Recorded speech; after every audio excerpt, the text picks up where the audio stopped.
Como falou o áudio aqui, vai ter sessão de autógrafos. Essa mesa tem um formato um pouquinho diferente, tem uma quantidade maior de autores e autoras, mas eles vão poder assinar também. Então eu vou chamar o palco aqui, Mar Becker. Seja bem-vinda, Mar Becker, ao palco da praça. Seja bem-vinda.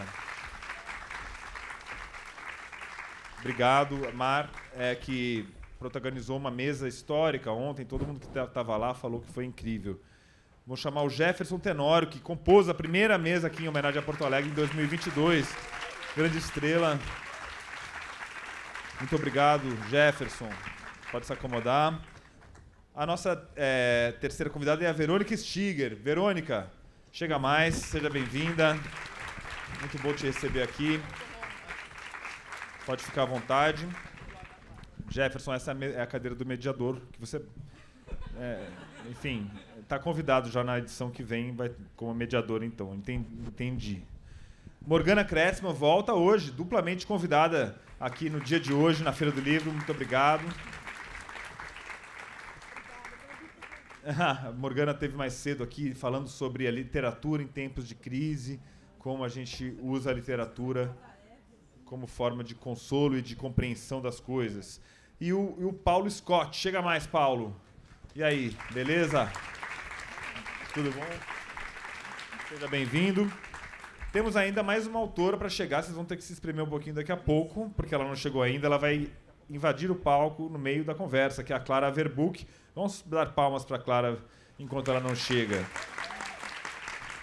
E a mediação está a cargo da grande Tatiana Vasconcelos. Tati, seja bem-vinda. Vem cá me dar um abraço. Tudo bem? Obrigado, Tati. Tati, todo mundo ouve todos os dias na CBN, né? Uma super entrevistadora incrível e uma leitora e podcaster, né, Tati? Você tem o seu podcast sobre morar sozinha, não é isso? Namorada, tá nas redes sociais, tá nos tocadores. Legal. Seja muito bem-vinda. Estamos nas suas mãos. Obrigada. Obrigado. Boa noite, gente. Obrigada a todos por estarem aqui hoje, nessa noite fria. O pessoal levou a sério esse negócio de homenagem a Porto Alegre, né? Com essa temperatura. Quero agradecer à Feira do Livro por ter me feito esse convite honroso de estar aqui entre 5, já 6, autores que eu admiro, que eu leio, que são muito diferentes, com carreiras diferentes, mas que têm em comum o fato de terem laços muito fortes com o Rio Grande do Sul. Sobretudo com a capital Porto Alegre, muito embora nem todos tenham nascido lá.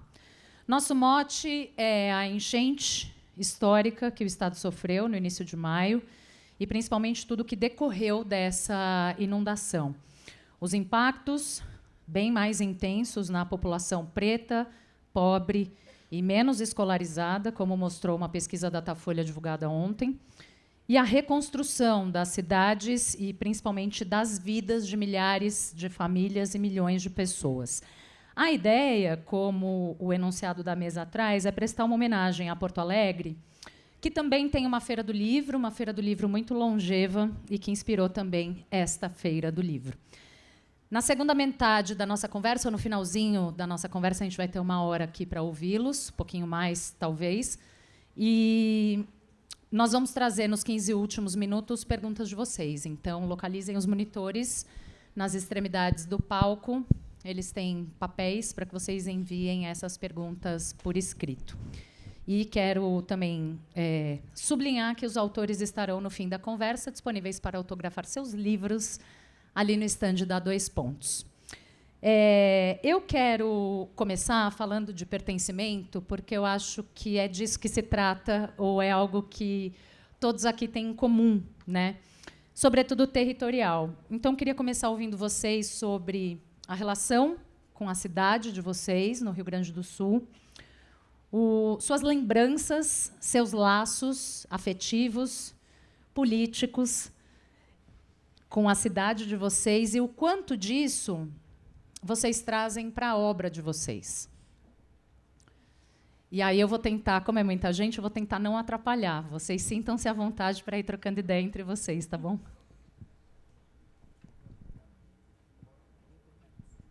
Cadê?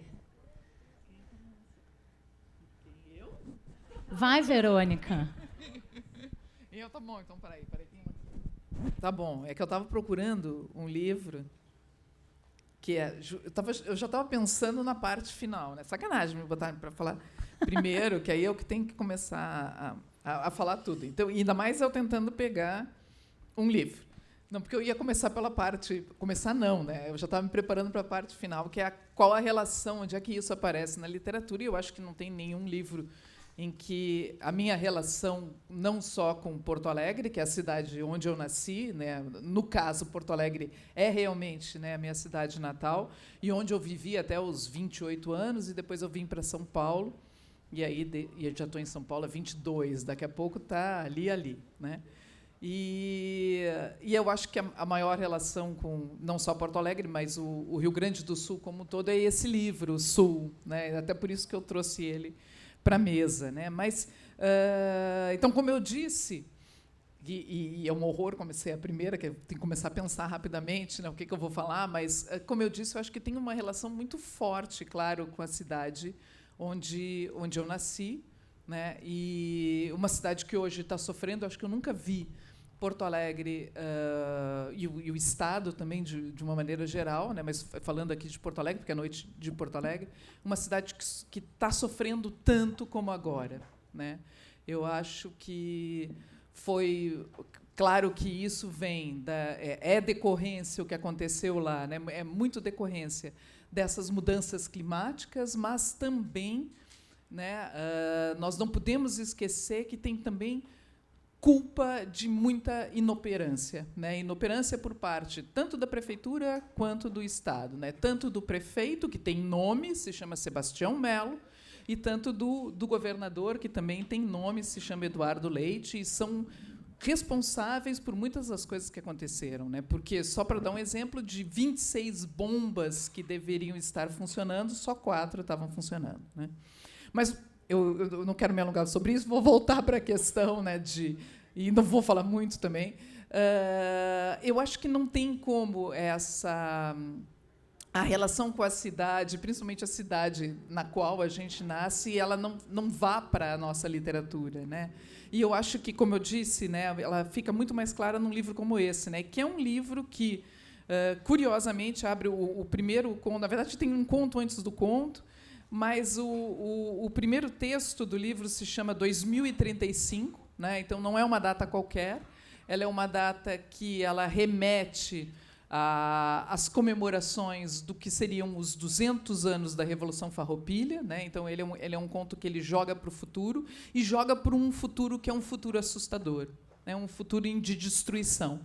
Né? Então, eu fui até reler muito recentemente, e aí eu percebi como já está muito configurado esse futuro assim, um pouco destruído. Né? Então, eu acho que eu tento trabalhar de uma maneira ou de outra. Né? Essa cidade aparece de uma maneira ou de outra na literatura, e é curioso que esse é um livro de 2016, em que ele estava pronto em 2010, né? Então já tinha um pouco essa visão catastrófica do futuro. Né? Mas eu não vou falar muito, porque nós somos vários na mesa. Né?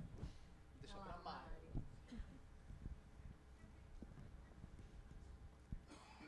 Quando tu pergunta...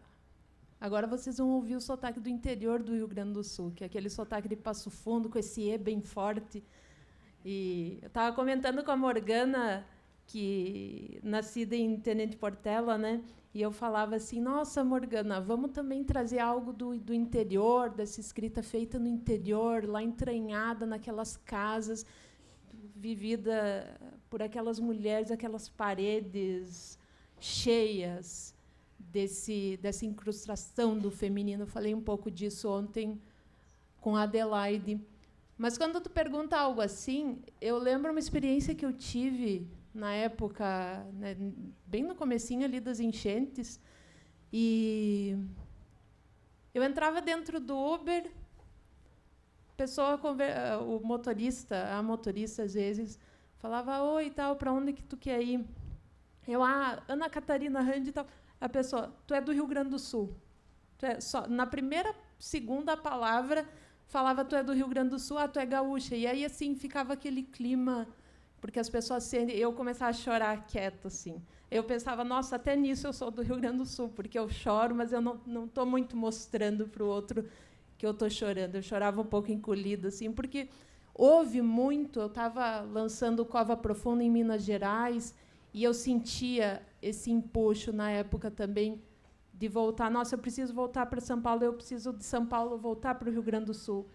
E o sentimento de não poder voltar ao Rio Grande do Sul porque as estradas estavam interditadas.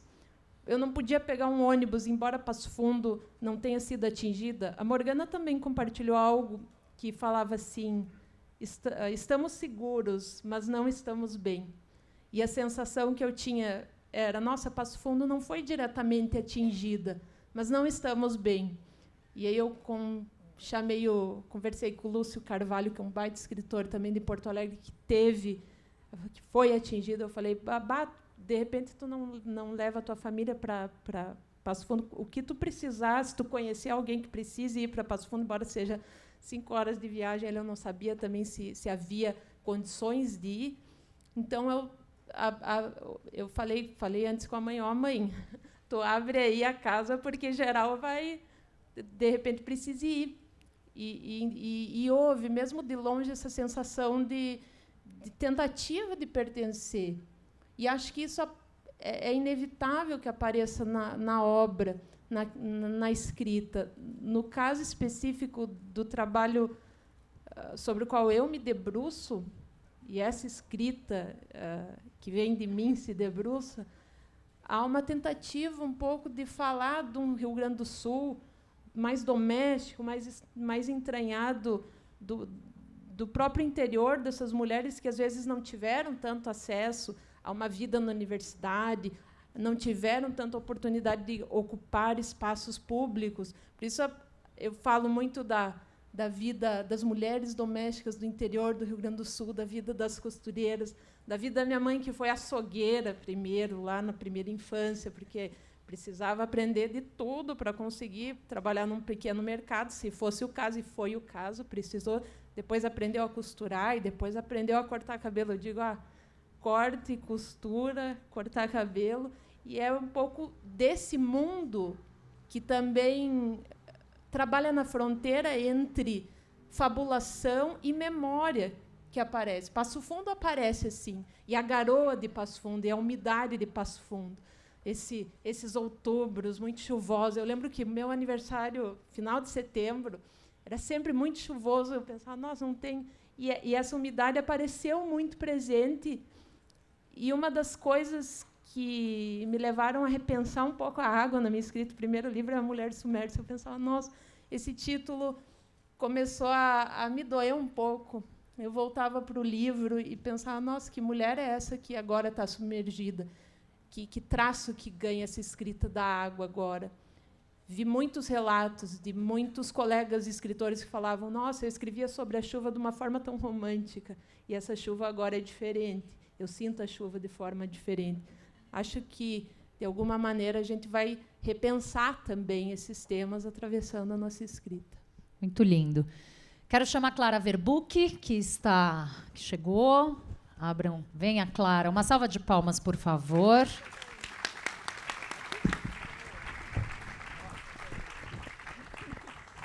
Venha, acomode-se. Claro que talvez aqui, a gente também pode falar um pouco disso um pouquinho mais para frente, mas sobre, já que a gente está falando de pertencimento, sobretudo de pertencimento geográfico, são 6 autores que são do Rio Grande do Sul, mas que em algum momento deixaram o Rio Grande do Sul.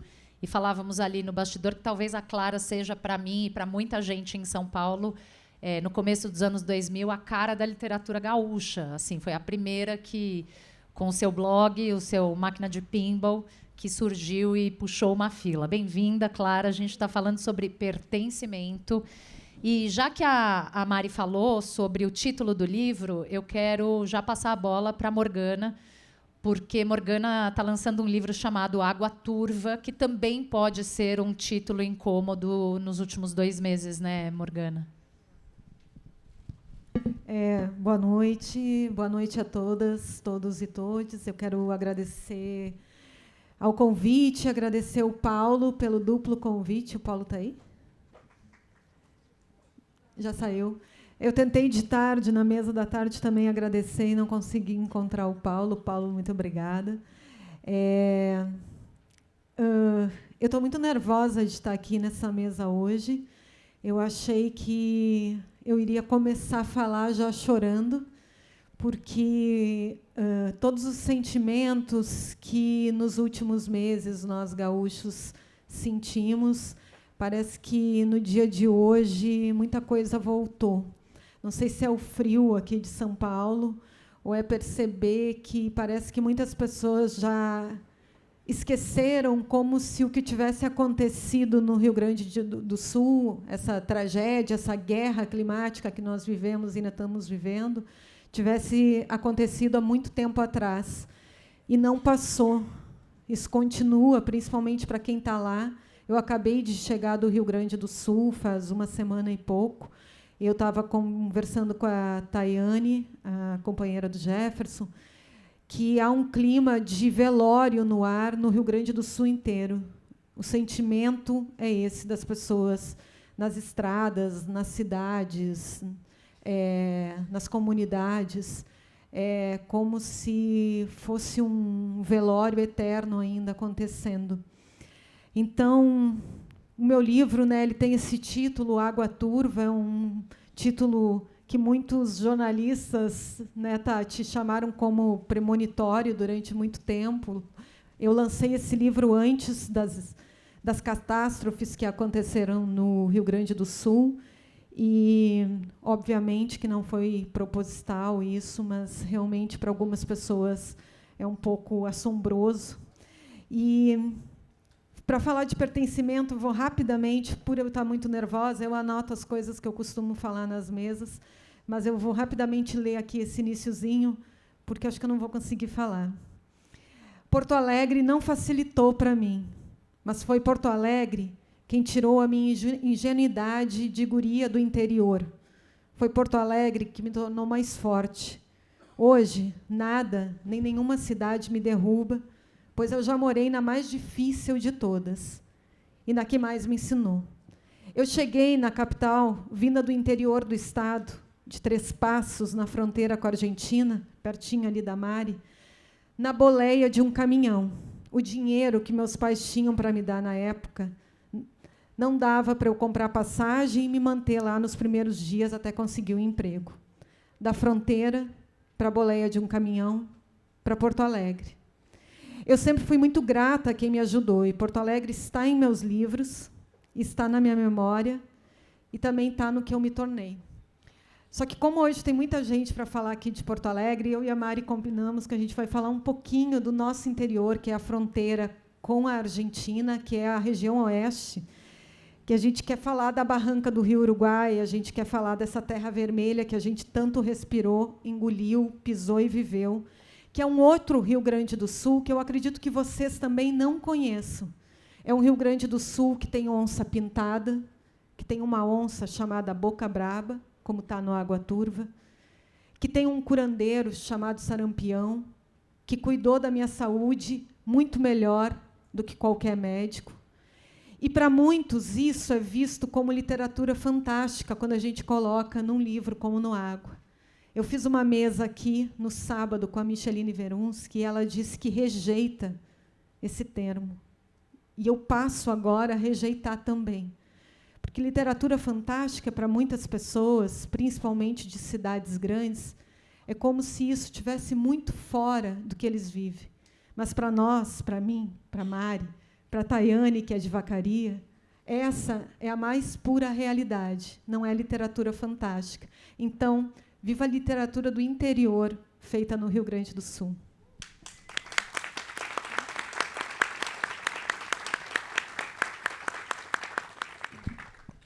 Jefferson, Paulo, tomem a palavra, fiquem à vontade. O Paulo ficou bem durinho. O Paulo está né? sério, né? Nem olhou. Então, essa história que a Morgana contou agora, né, sobre essa relação com o interior, quando eu chego em Porto Alegre, eu já tinha 14 anos, 13 para 14 anos, e estou recuperando também o meu sotaque carioca, né? Assim, depois de tanto tempo fora do Rio de Janeiro. Mas quando eu chego em Porto Alegre, eu saio de uma temperatura, eu me lembro bem desse dia, né? De uma temperatura, sei lá, de 26, 27 graus no Rio de Janeiro, em julho, e aí chego em Porto Alegre com 9 graus, assim. Então aquela mudança de temperatura foi assim muito significativa, assim, né? E depois eu comecei a frequentar o interior porque eu trabalhei no escritório de advogados, né? E eu trabalhava como office boy e depois como auxiliar administrativo e depois de cosplay de advogado, né? Então eu ia pro interior fazer audiência de conciliação, acho. Eu ia de preposto lá. Eu inventava que era advogado, as pessoas acreditavam, ninguém me pedia A ou B, então... e depois eu comecei a frequentar o interior para ir nas feiras literárias, né? E aí, sobre isso das histórias sobrenatural, né, e tal, eu não sei, mas tem uma cidade no Rio Grande do Sul, né, que se chama Cruz Alta, né? Assim, a cidade do Érico Veríssimo, né? Terra da Janete da Gaita. A Janete da Gaita é uma baita gaiteira,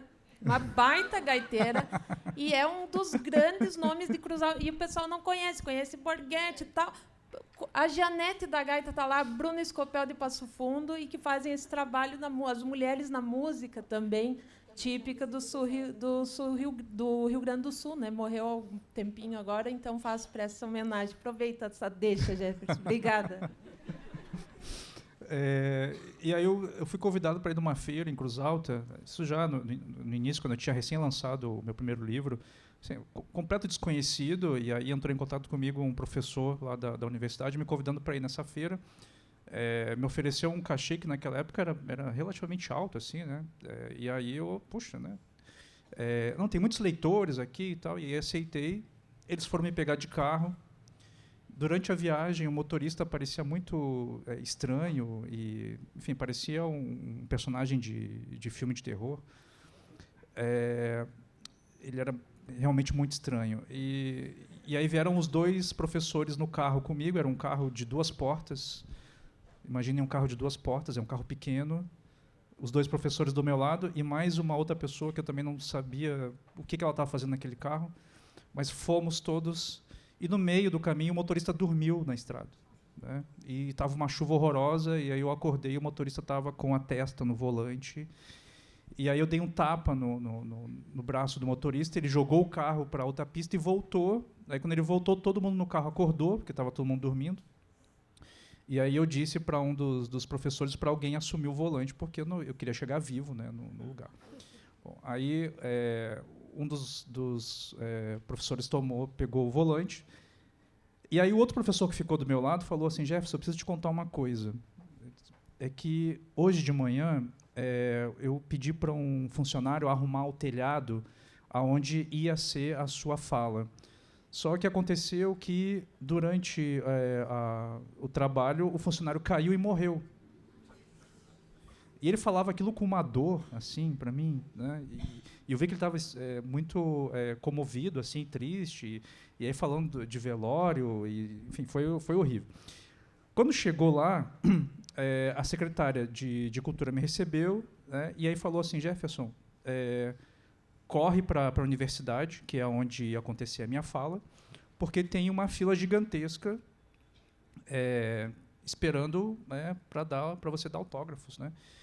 E eu, recém tinha lançado o Beijo na Parede, né? Pouca gente me conhecia, e no interior do Rio Grande do Sul. Bom, aí fomos para lá correndo, chegamos lá, não tinha ninguém, a faculdade estava vazia. O professor, né, ficou preocupado, porque para onde foi todo esse povo? E aí ele disse: espera um pouquinho aqui, eu vou lá e vou ver o que aconteceu. E aí ele volta, assim, desolado, e disse: Jefferson, é o seguinte, a secretária ela confundiu a fila do restaurante universitário com a fila de autógrafo. Mas eu tenho aqui um livro, se você quiser autografar para mim.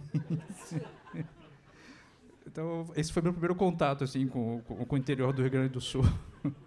E só para terminar, eu conheço mais Porto Alegre, porque quando eu cheguei, eu peregrinei por muitos bairros de Porto Alegre. A gente não tinha onde morar, então a gente acabava ficando na casa de amigos, parentes, né? E depois, como office boy, também eu acabei frequentando muitos bairros e tenho geograficamente Porto Alegre assim na minha cabeça. E hoje, e eu já falei isso em outros lugares, o Rio Grande do Sul não vai voltar mais a ser o que era, né? O que aconteceu com o Rio Grande do Sul foi a experiência de fim de mundo. Assim, foi realmente algo traumático, e não só geograficamente, mas psicologicamente. As pessoas estão traumatizadas com o que aconteceu, né? Ouvir o barulho da chuva, de fato, dispara uma ansiedade terrível, né? Imagina, nunca pensei que eu ia ver no Jornal Nacional a medição do Guaíba. A gente saber quanto que está subindo, está descendo, assim, é realmente algo muito... Enfim, há responsabilidades, a gente precisa dar nome, de fato, o prefeito, o governador, o Sebastião Melo, prefeito, Eduardo Leite, governador, precisam ser responsabilizados, e acho que o povo gaúcho merece, sim, uma resposta.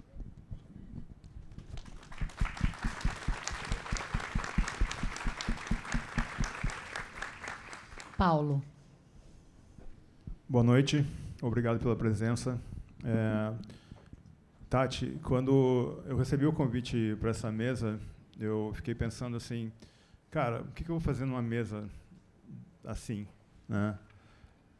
Tenho acompanhado a comunidade indígena, comunidade negra, tenho amigos que perderam tudo, tenho uma casa onde eu morei, Tati, neste momento está com água, na região sul de Porto Alegre.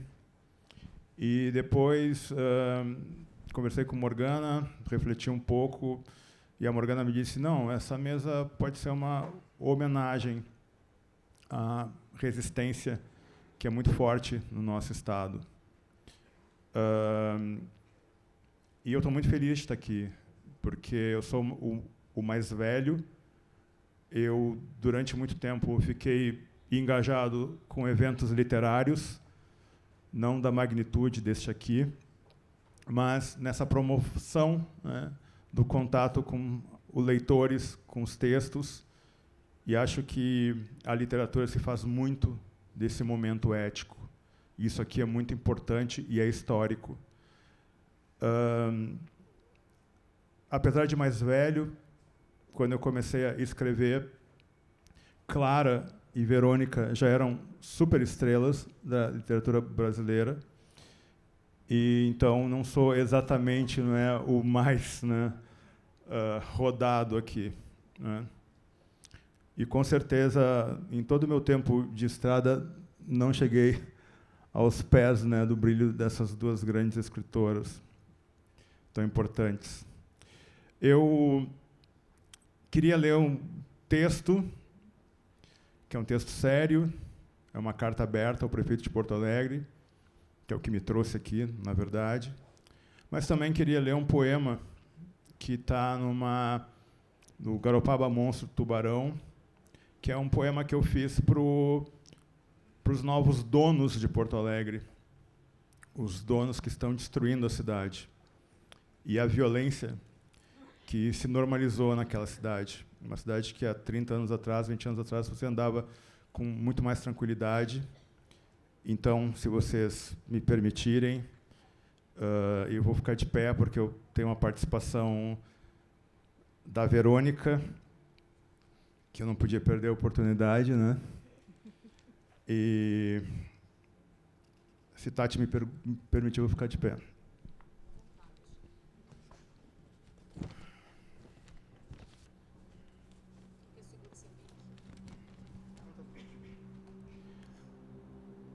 O nome desse poema... Esse poema tem muitos nomes. O nome que eu mais gosto dele é Exu Mário Quintana. Cobre o meu gosto com teu, Cobre minha palavra com a tua, pois à noite em Porto Alegre banharei teus demônios dentro do meu traje de boi. Meu coro a lenha, prenha apática, Éden açoriano sobre o qual se equilibra a bandeira do teu saque, a lâmina da tua má jurisdição. Porque é tarde e tuas fardas já não sabem das lanças esfaceladas deste sul. E o que em ti ainda havia é de Quintana. Mário Quintana, os amassados do mapa, enchentes Piratini, antes desse medo que hoje sinto de ti, cidade sem harmonia, perdão pelo ódio em teu verbo, teu orgulho baldio, teu churrasco, onde tudo queimará. São Paulo, 1º de julho de 2024. Feira do Livro. Senhor Sebastião Melo, atual prefeito do município de Porto Alegre, capital do Rio Grande do Sul, cidade que na década de 1990 foi considerada uma das melhores cidades para se viver no planeta. Cidade que ainda naquela década formatou e colocou em prática um projeto de forte engajamento popular, o orçamento participativo, copiado e elogiado mundo afora. Cidade que cedia uma das feiras do livro a céu aberto e de acesso gratuito e democrático mais antigas e importantes do Brasil. Temos aqui um ex-patrono, o Jefferson. Por meio desta carta aberta, porque o Senhor não teve competência para gerir a manutenção dos equipamentos que poderiam evitar os trágicos impactos do desastre climático que causou estragos imensos a essa cidade, e por isso deve ser responsabilizado civil e criminalmente. Não demonstra ter condições de administrar as ações de reconstrução das áreas afetadas pela enchente de maneira célere, e colocando os interesses da população trabalhadora, pressionada, precarizada e subalternizada em primeiro lugar. Pedimos que renuncie. Renuncie junto com seu vice-prefeito e deixe a população de Porto Alegre voltar a sonhar com uma cidade mais humana, menos truculenta, menos insensível, mais segura, e que dela saiba cuidar.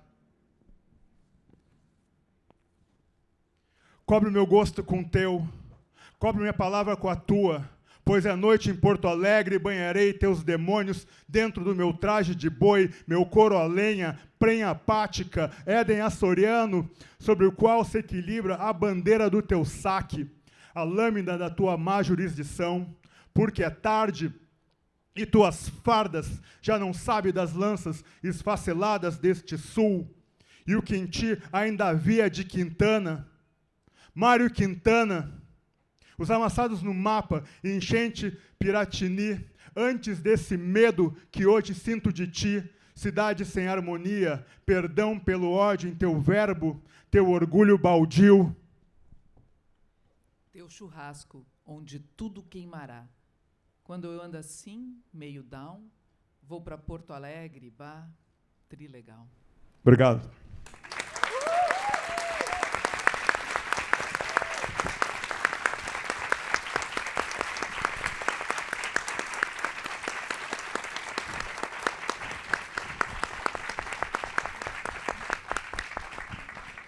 Clara, agora é com você, meu bem. Pô, agora? Não, depois do Paulo vai ser pior.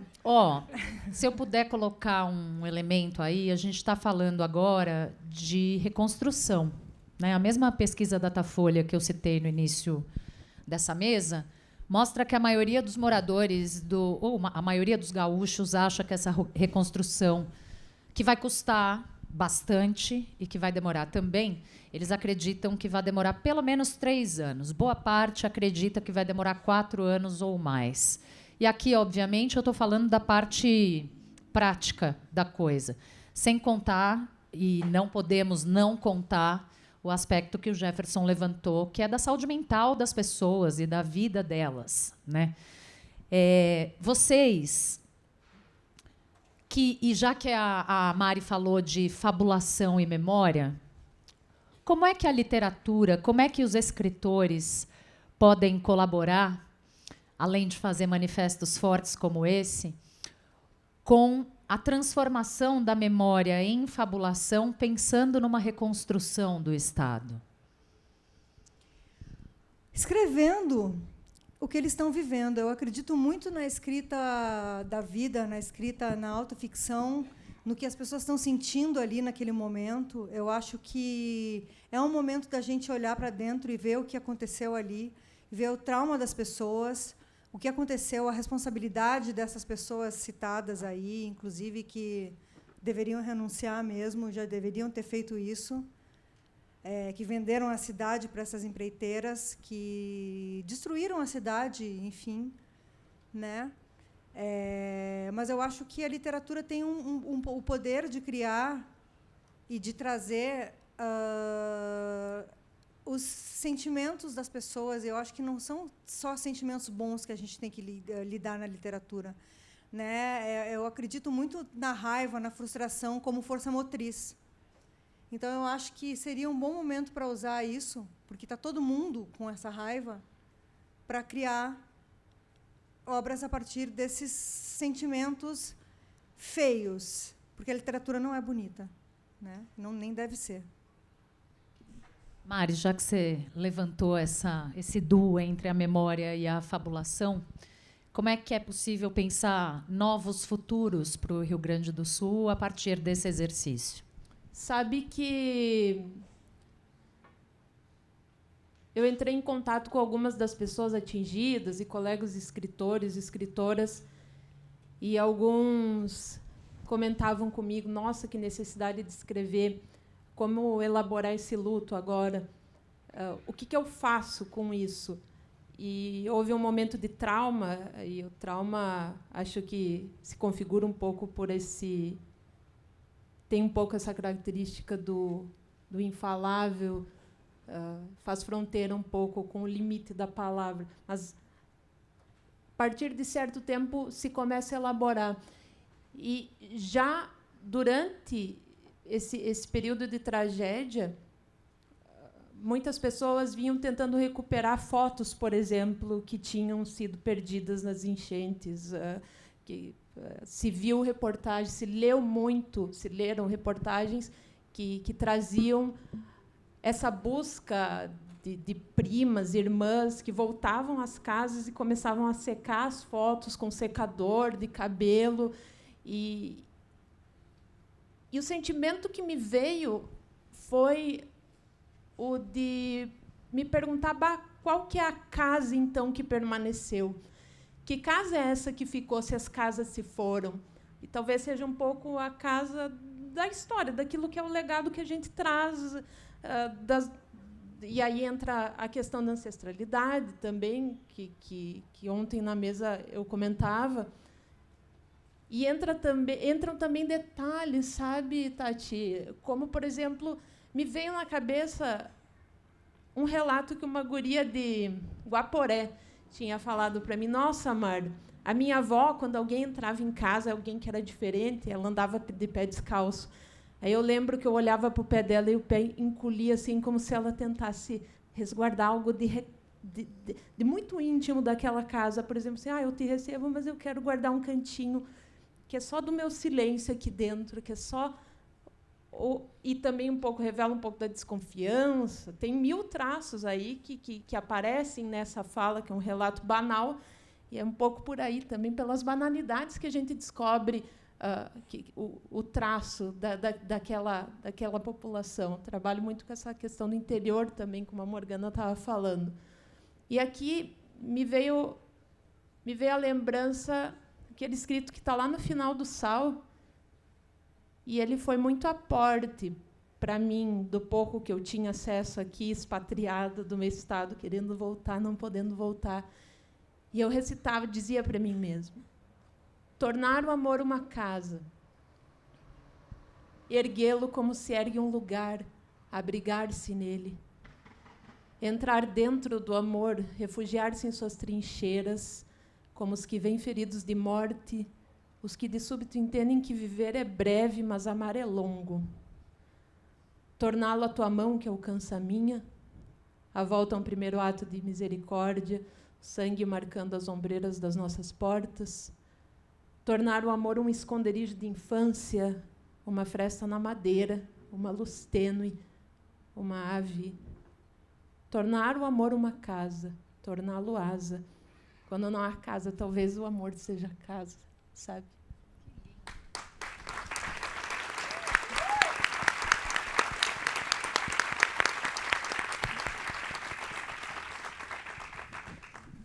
Ui, a mediadora se emocionou agora, Mar. Jefferson, a partir do que você chamou da destruição do Estado, como é que a literatura pode, ou os autores, os escritores, o ofício de escrever, pode ajudar a fazer nascer um novo Estado melhor do que esse, para que isso não se repita? Sabe que eu tenho um sentimento ambíguo assim com a literatura quando eu escrevo, eu acho que a literatura pode tudo, e depois, quando eu publico, eu vejo que a literatura não pode quase nada. Assim, né? Eu fico nessa relação, e que eu acho que é importante quando a gente escreve, né? Acreditar que você pode, com a sua escrita, modificar alguma coisa, nem que seja algo interno, né? Que seja modificar alguma coisa em você. E de fato, isso acontece. Assim, né? Embora eu não consiga ver a escrita como nesse aspecto da cura, assim, né? Eu vejo mais como uma modificação, algo em nós que se modifica. Não somos mais os mesmos, né? Depois que a Elvira Vinha uma vez falou isso, que escrever era como se entrasse num túnel, e aí quando você saía do túnel você tinha a impressão de que passou, mas não, você carrega o túnel junto, né? Ele segue com você, né? E eu acho que é isso. Para a gente reconstruir, a gente não pode esquecer do túnel, a gente não pode esquecer da tragédia, da destruição, e por isso a importância da memória, das lembranças. E é muito curioso também, acho que essa questão da recuperação das fotos, ela é muito simbólica, porque mostra o que de fato importa na nossa vida, né? As casas materiais se foram, né? Assim, a cidade foi varrida, mas vejam o que preocupa as pessoas, né? Ou seja, quando a casa está na iminência de ser inundada, o que você leva, né? Além das suas roupas, o que te vem à mente, assim, para você salvar com você? E aí a gente percebe que são as banalidades, né? É isso que nos sustenta, no fim das contas. Não é o material. A gente sabe disso, né? Que o material se vai, né? Mas essas coisas esses objetos afetivos, né? Esses objetos que contam a nossa história, eles são muito importantes. E eu acho que a escrita, ela parte daí, né? Ou seja, a ideia de reconstrução, ela tem que partir desses cacos, do que restou, né? Para que a gente não esqueça, né, o que aconteceu, e aí propor algo novo. Verônica, onde moram as nossas lembranças quando a materialidade é destruída? E como é que isso pode ser semente para uma reconstrução? Bom, eu ia comentar justamente o que a Mar chamou a atenção, que é a perda das fotos, né? Porque se tem uma coisa que... Teve várias coisas que me deixou muito triste com essa história toda das enchentes, porque é uma coisa que ainda é muito triste, é uma grande ferida que não cicatrizou, eu acho que não vai cicatrizar tão fácil. Mas, quando eu via as pessoas sendo resgatadas de casa, né, e aquilo que o Jefferson falou, o que você vai levar, né? E tinha alguns casos que não dava nem para pensar nisso, né? Então a pessoa simplesmente tinha que sair, porque a água subiu muito rápido, daqui a pouco a pessoa estava no telhado, ela tinha que ir embora, né? E deixou tudo para trás, tudo, inclusive os seus documentos, por exemplo, né? E aquilo que eu pensava sempre eram nas fotos, né? Nas fotos, mas também não só nas coisinhas que a gente guarda, né? nas coisinhas, o diário, sei lá, a possibilidade de que alguém tivesse um diário e que esse diário foi afogado, entendeu? E aí essas coisinhas, sei lá, os bilhetinhos que as pessoas gostavam de guardar. Eu pensava muito nas coisas que eu guardo e, aliás, que foram coisas que para mim foram muito importantes para escrever o meu próximo livro, né? Um livro que vai sair adiante. Então são essas pequenas coisas que eu abri meus armários e mexia naquela papelada, aquela papelada em que a memória está inscrita nela, né? Então, ou seja, eu estou inscrita naquela papelada, era o que eu via. E quando eu lia essas matérias, quando eu via essas reportagens na televisão, eu pensava nisso. As pessoas perderam o que a gente poderia chamar de uma materialidade da memória, né? Então, ou seja, aquela parte material da memória, em que ela olha a foto e ela lembra, né? Aquilo que talvez ela tenha esquecido, mas que ela lembra, né? E eu sempre acho, e é uma coisa que não é de agora que eu penso nisso, mas me parece que uma das funções do escritor, ele é essa espécie de guardião da memória, né? Isso eu já notei, conversando com colegas, com antigos colegas de escola, etc., que eu, às vezes, lembro de coisas que eles esqueceram completamente, né? E eu, claro, que eu transformo essas coisas em história, né? Transformo essas coisas em histórias e eles acham que é tudo ficção e não é. São coisas que, de repente, aconteceram conosco, né? Então, quando eu vi essas notícias, a vontade que eu tinha era de escrever essas memórias, entendeu? Aquelas memórias perdidas. Me dava vontade de tentar recuperar, junto com essas pessoas todas, aquelas memórias que foram perdidas, ou seja, falar sobre isso, né? Voltar a um contar, né? Propor sabe, que se conte essas histórias para que justamente essas histórias não se percam, né? Voltar a uma questão mais oral, né? Acho que era isso. Paulo, Morgana, Clara, queria que vocês falassem um pouco sobre como é que as notícias das enchentes afetaram vocês, se vocês conseguem traduzir o que vocês sentiram, se vocês conseguem se lembrar e contar um pouco disso, e se vocês tiveram vontade de escrever.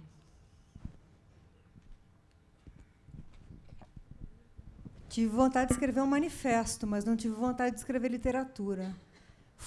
Os meus pais moram lá ainda, eu já estou há 22 anos aqui, já estou mais tempo lá do que eu morei aqui. Então, a minha relação com Porto Alegre ela já é um pouco distante. Mas eu me senti voltar para lá na hora que eu comecei a ver isso acontecendo. Eu me senti adolescente de novo e comecei a ver, e a gente ficou naquela loucura de ver aonde que a água estava subindo, quem estava sendo atingido. A escola onde eu estudei foi alagada, a casa que eu morei foi alagada na Zona Norte.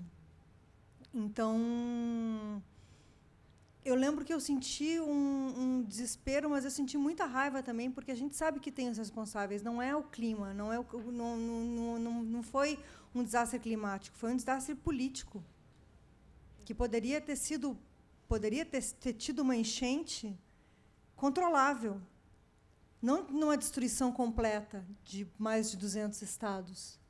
Né? Então, eu lembro que eu senti muita raiva, e a gente fica com mais raiva ainda de ver que os caras estão lá e que provavelmente vão sair impunes disso.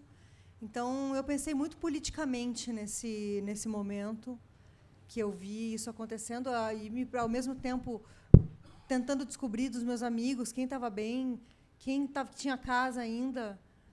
Preocupada com os meus pais, eles moram num lugar alto, mas, mesmo assim, estava tendo muita chuva, vai que a casa desaba, sabe?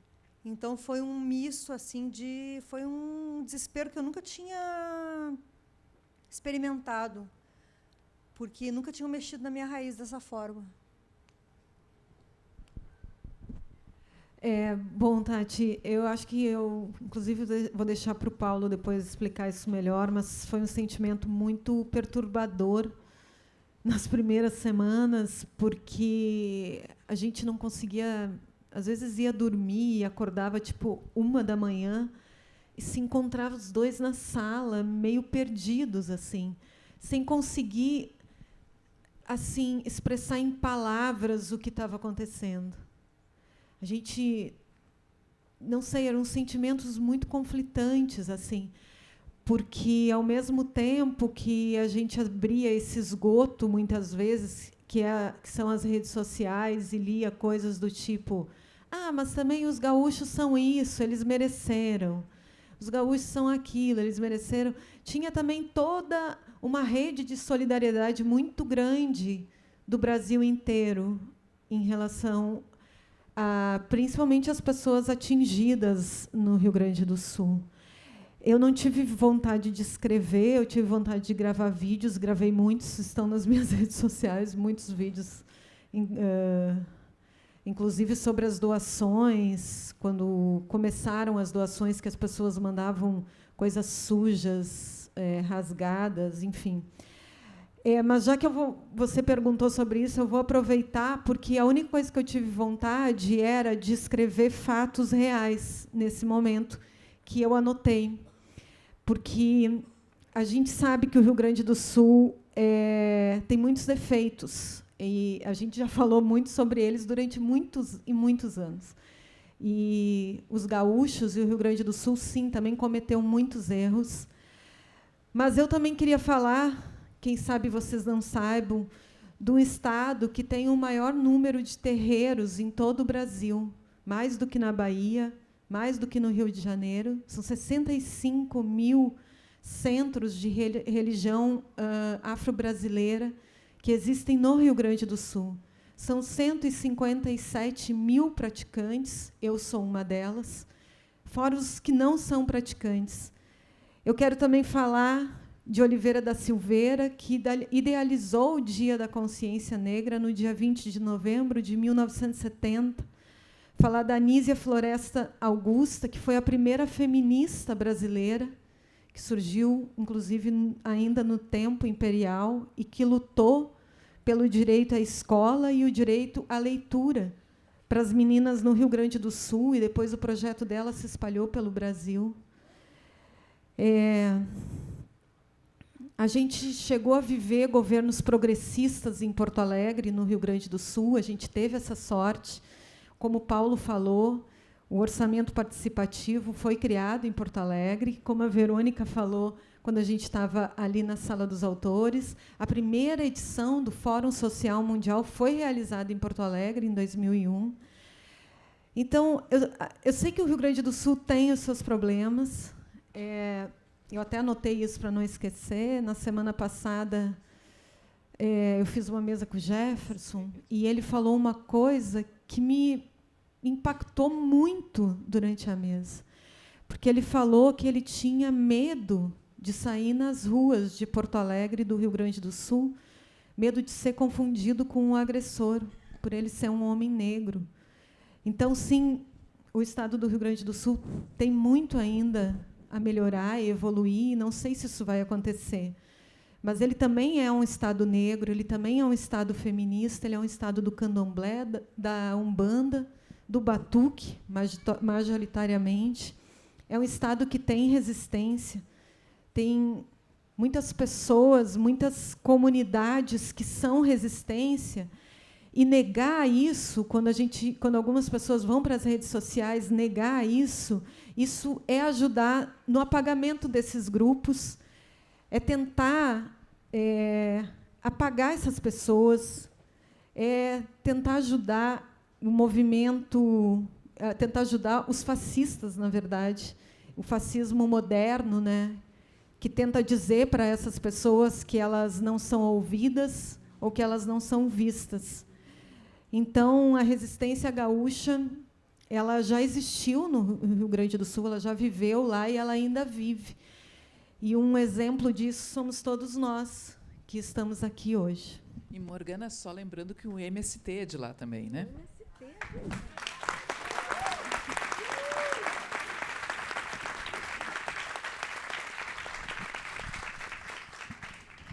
Tatiana, eu sou neto de Ialorixá do Batuque, e a minha outra avó, ela era neopentecostal.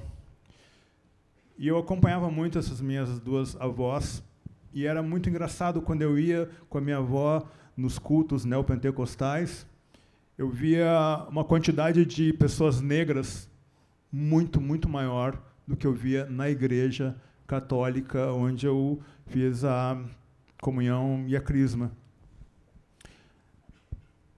As pessoas, os canalhas, no sentido de Lacan mesmo, né, disseram que foi, como Morgana sempre me lembra, porque foi Morgana que me ensinou, né, apesar da minha avó, né, foi Morgana que me explicou, né, que me sintonizou na religião do candomblé, enfim.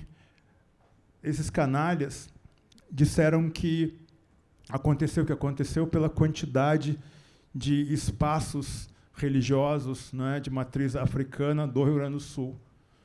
Essa gente canalha não sabe que, se houve uma solução melhor e uma resistência melhor, foi justamente por esse tempo que você só encontra num terreiro, no olhar das pessoas, na ética dessas pessoas. Porque o tempo, o relógio cristão, europeu, branco, foi que nos trouxe até aqui.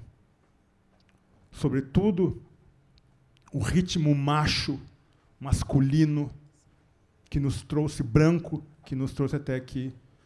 E se o Rio Grande do Sul está salvo, né, e tem futuro, é porque lá tem muita resistência indígena e muita resistência negra. Como diz o Levinas, enfim, às vezes a literatura é um intermediário complexo nisso de olhar no olho do outro. Eu sou de uma família pobre e eu me criei ouvindo a oralidade dos meus tios. Então, quando as pessoas me dizem assim, eu me expresso melhor escrevendo, eu não entendo isso. Mas não entendo mesmo. E como o Jefferson disse, eu não acredito em escrita criativa, eu acredito em leitura criativa. Nessa conexão, nessa generosidade que tá aqui com a gente, né? Comprando os livros, essa generosidade que é a leitura, porque a magia está na leitura. E eu lhes digo com toda a convicção, essas pessoas que vivem no Rio Grande do Sul, constantemente sobre enchente, né? Um grande jornalista, uma vez disse, Scott, estou escrevendo sobre o impacto da pandemia, o quanto ela nos mudou, quanto ela mudou as nossas vidas. E eu disse para ele, pense bem, meu caro amigo, porque tem pessoas aqui em São Paulo, e em todo o Brasil, que já vivem constantemente sob a pandemia. Então, para muita gente, essa enchente não é novidade. E eu espero, sinceramente, que a gente possa responder.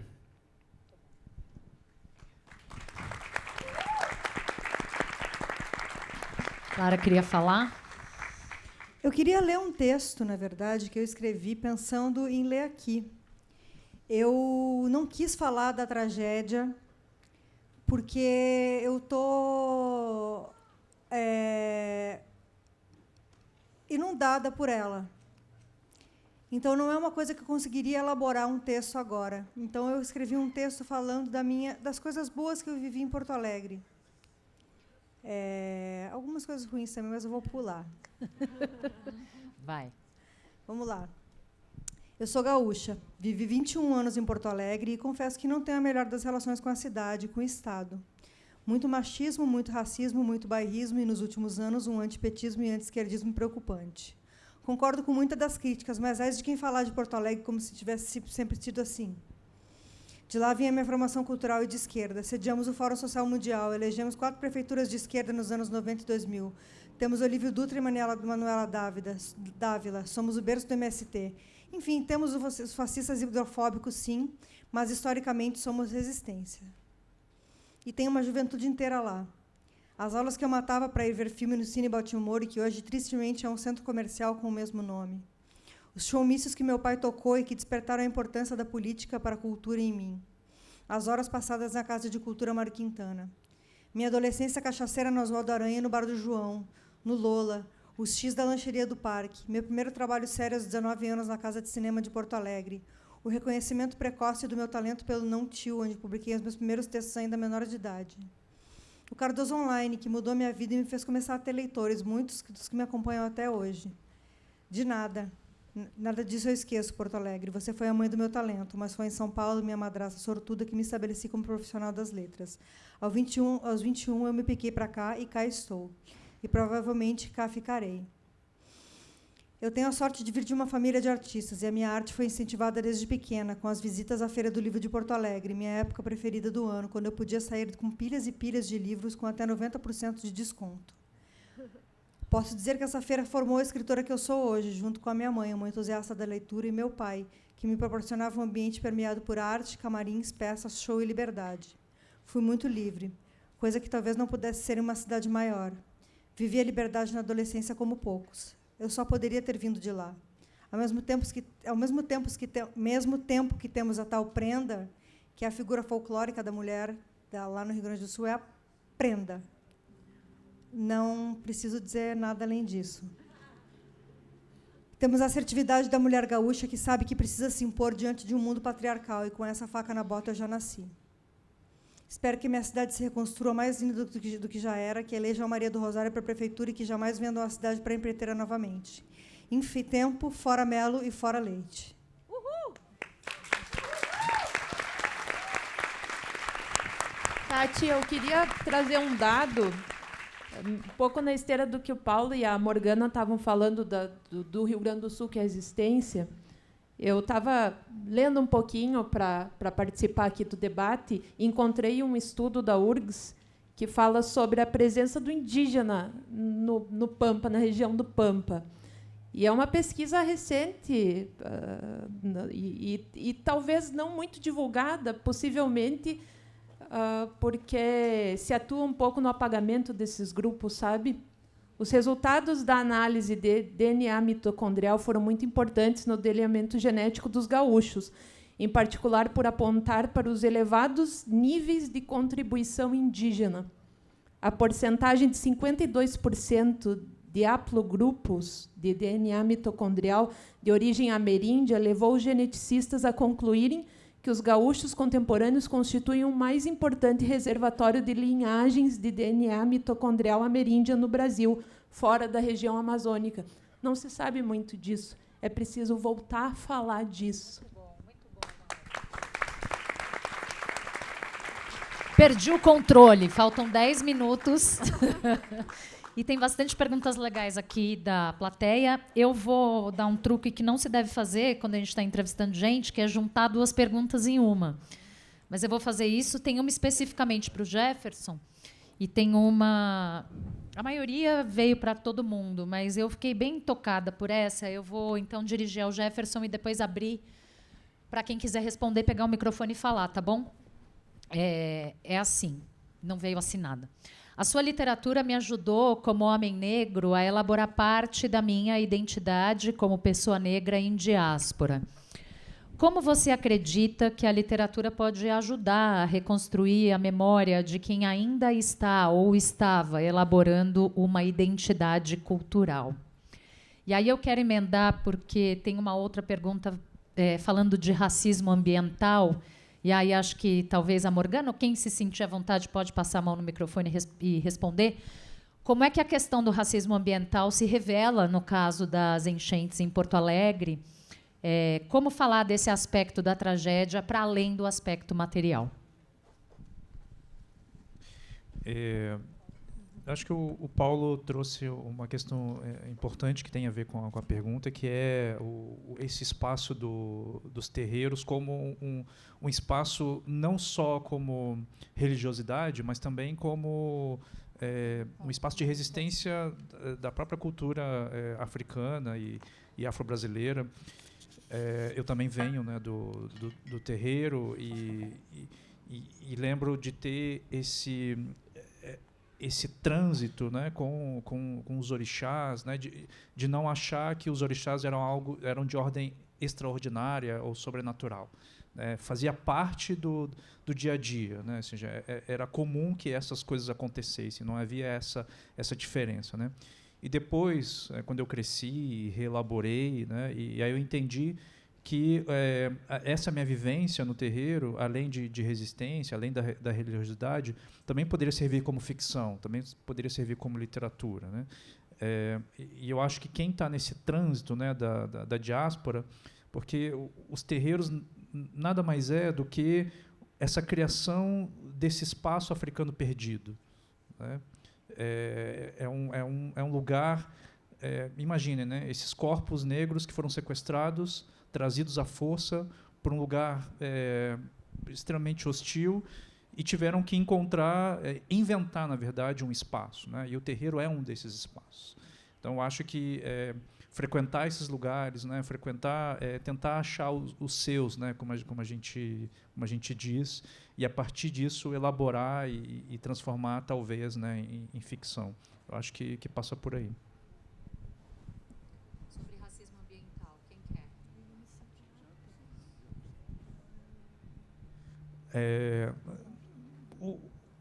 A gente sabe, né, que os mais atingidos no Rio Grande do Sul foram as comunidades mais periféricas. Talvez quem mora no centro ali, você tem talvez uma classe média universitária, assim, pelo menos, e pessoas que moram em apartamentos e tal, mas a grande parte da população que foi afetada é o pessoal da periferia. A gente sabe também que a população negra foi colocada longe do centro, né? A Restinga talvez seja o bairro mais negro que a gente tenha em Porto Alegre, e também, não por acaso, é o bairro mais distante do centro, né? Para você conseguir chegar na Restinga é 1 hora de ônibus, no mínimo. E isso diz muito sobre esse racismo ambiental, porque demonstra o descaso, e acho que isso é muito importante dizer, né? Para quem que a enchente é nova? Né? Para quem que é? Por que é uma novidade? Para alguns, e para outros já é. Tem municípios no Rio Grande do Sul que é a 4ª enchente, né, que vem acontecendo. Então, acho que a gente precisa, de fato, olhar assim, com mais cuidado, né, para que a gente não caia no erro de achar que as coisas estão acontecendo pela primeira vez, né? Tem, inclusive, uma pergunta aqui sobre se a enchente de 41 atingiu vocês de alguma maneira, ou aparece de alguma maneira na obra de vocês e tal. É só para sublinhar que não é a primeira, e várias pessoas foram atingidas já muitas vezes, né? É que tem se tornado mais recorrente mais recentemente, né? Porque só para pegar assim, para explicar para quem fez a pergunta de 41, teve essa grande enchente em 1941, depois, 1967, nós vamos ter uma outra grande enchente, aí depois de 41, 67, 2015. Aí 2015 vai ter 2021, 2022, 2023, há 6 meses, e agora essa. Ou seja, não acabou. Né? O período entre uma enchente e outra, né, isso que mostra o aquecimento global, ela reduziu.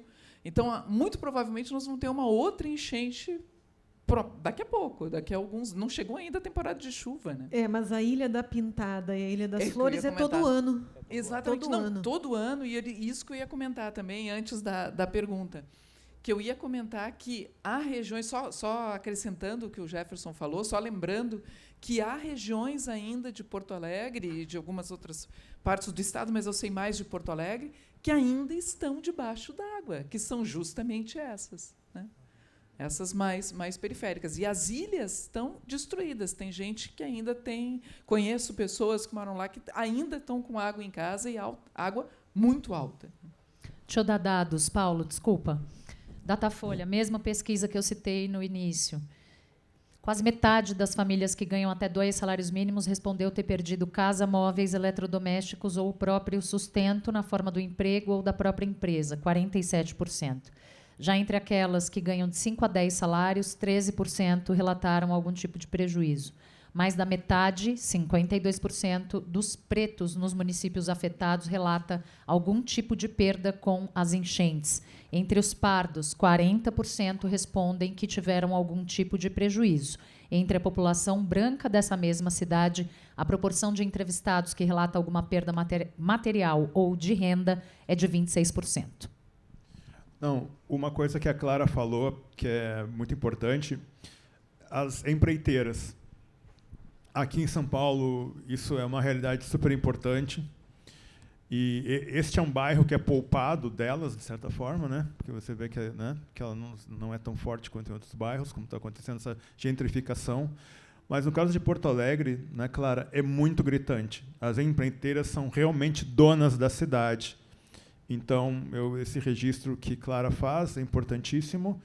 E o mais trágico, não é, Clara, é que parece que foi programado, porque a enchente resolveu um problemão para as empreiteiras se apropriarem com prédios resistentes a enchentes, né, para ser reconstruída uma ambiência para as pessoas com muito dinheiro, nessas partes alagadas ali perto do Campo do Grêmio, por exemplo, ou na Zona Norte, onde Clara morou. Então, isso vai muito ao encontro, né, dessa lógica BlackRock de levar o mundo, né, que é muito real e que hoje já trabalha com loucuras do tipo assim, não, meus grandes investidores, vamos trabalhar com a possibilidade real de que o mundo precisa mesmo eliminar 70% das pessoas do planeta, né, já que as máquinas podem fazer o serviço, né, para a gente viver uma vida melhor. E isso é hoje, como disse a Verônica, é agora, né? Me deram uns minutinhos de lambuja. Eba.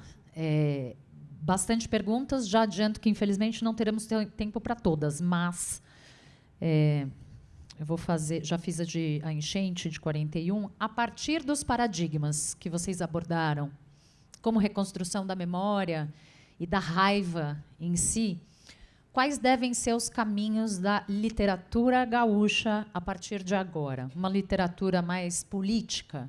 Uma literatura afetiva, uma literatura crítica?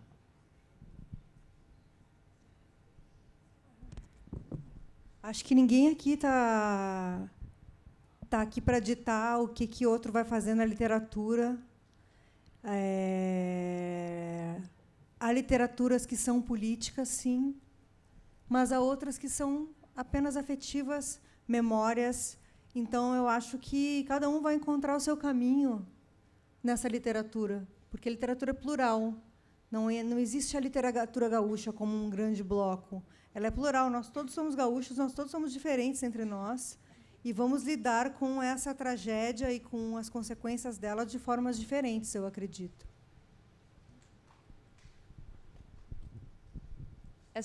Essa pergunta não é a tua pergunta, né, Thaís? É a pergunta de alguém. Me fez lembrar um pouco de um tema que veio hoje. Eu estava falando com o pessoal ali da Rádio Nacional, e uma das questões que surgiram foi uma diferenciação entre uma escrita mais chamada ou assim considerada escrita de si versus uma escrita um pouco mais política ou do outro.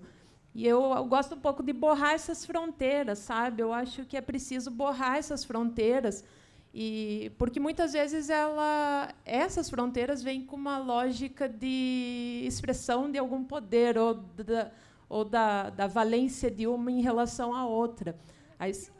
Porque o eu não pode ser político também. Sim, essa que era a questão que eu levantava. E curioso, porque muitas vezes essa crítica, a autoficção ou a escrita de si vem com aquela pecha, com aquele traço de crítica escrita feita pelas mãos de mulheres. Exatamente. Os homens... Adorei a dobradinha. Gente, o que eu passei quando eu lancei o meu primeiro livro, e é autoficção, e eu continuo fazendo autoficção, é o que eu gosto de fazer, é o que eu faço bem, foi super criticado, chamado de umbiguista. Agora, todos os homens podem publicar os seus diários e vão ser chamados de gênios. Né? Fica complicado assim. Obrigada, Clara. Eu não preciso falar mais nada depois dela. Mais alguém? Até hoje ainda me dão uns pêsames pela morte do meu pai. Meu pai está vivo, tá, gente? Mas, eu espero que esteja.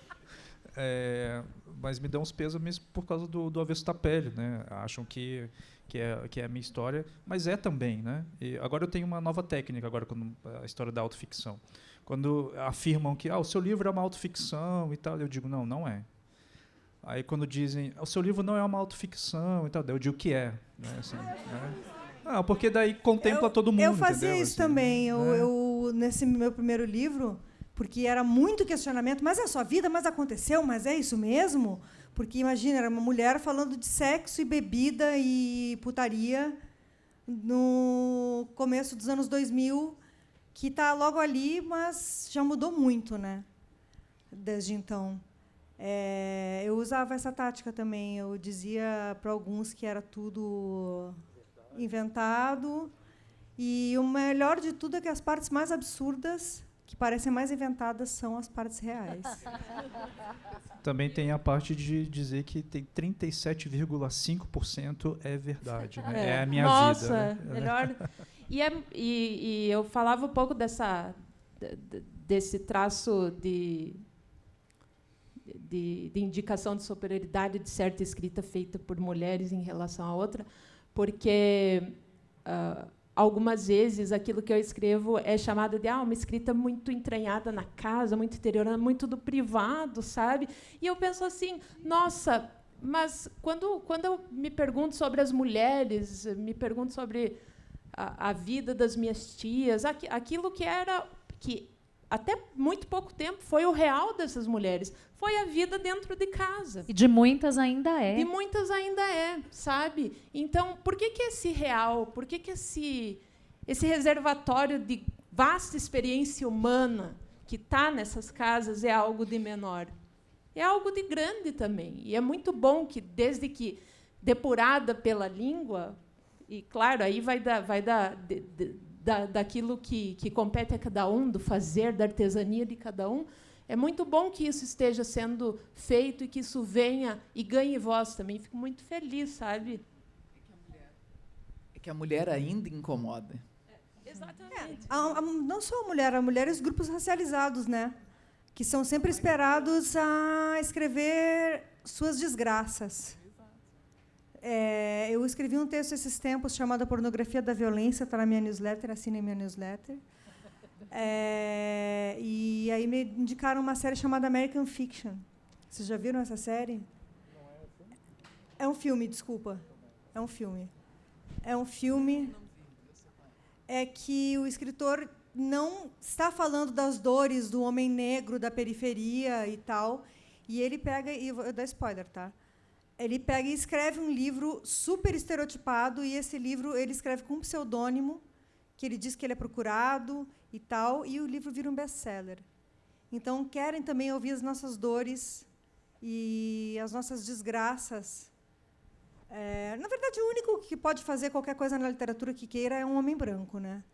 A gente ainda está tentando ser engolido e metendo o pé na porta. Sabe que esse filme foi super mal interpretado pela extrema-direita, né? Assim, eles adoraram o filme. Ou seja, não entenderam nada. Não entenderam nada. Nada. Faz tempo que não entendem. Bom, Faz tempo que Não entenderam nada. Ô, gente, agora eu acho que deu mesmo, né? Eu vou... também, bom, né? Bom ouvir gente inteligente falando coisa boa, né? Eu vou endereçar esse incômodo que alguém da plateia sugeriu que eu publicizasse para todo mundo. Não vou propor um exercício aqui agora, porque acho que a gente precisa terminar de um jeito um pouco mais amoroso. Mas, de qualquer maneira, a sugestão sugiro que todos aqui passem 1 minuto pensando o que perderiam se sua casa ficasse, de repente, coberta de água. Então, talvez a gente possa levar esse exercício para casa, fazer hoje antes de dormir e tentar ouvir o que é que isso sugere para a gente tentar fazer desse um mundo melhor. Senhoras e senhores, uma salva de palmas para Mar Becker, Clara Verbuck, Verônica Stiger, Jefferson Tenório, Morgana, Paulo e para a nossa comunicadora de Libras. Muito obrigada a todos. Uma boa noite. Obrigada, Paulo. Obrigada, gente. Ai, gente, Até deixa mais. eu falar uma coisa. Eu sou uma autora independente agora, então eu estou vendendo os meus próprios livros. Quem quiser, tem o meu primeiro e meu último. Tenho Máquina de Pinball e o Toreando do Diabo. E quem... podem se endereçar ali a 2 pontos, ao estande da 2 pontos ali do meu lado direito, nos fundos, que os autores vão autografar seus livros. Boa noite. Obrigado, Tati. Viva a Resistência Gaúcha, viva Porto Alegre e o Rio Grande do Sul. Muito obrigado.